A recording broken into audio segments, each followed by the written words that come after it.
Fáilte Ash, tá muid fós an seo fós beo an seo I lár an éine sa Fleadh Cheoil na múna seo inis chun den clár agus inis fear atá crílár na himachtaí seo. Joe Arkins, how's it going?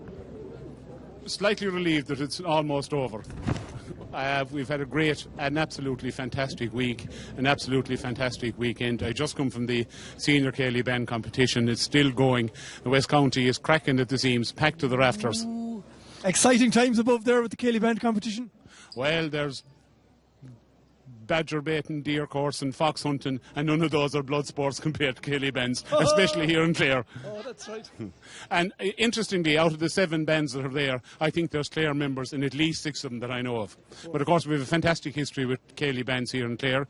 We have the Kilfenora, 3 in a row by 2. We have the Tulla, we have Inishogue.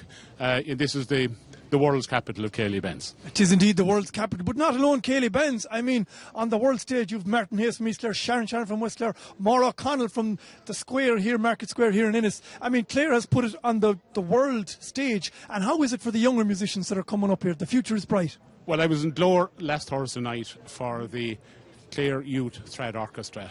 I did a rough count, I think around 88 young musicians aged between 12 and 18 on stage. And let me tell you, the music is dead safe in this county. Oh boy, you can't beat the banner for the music.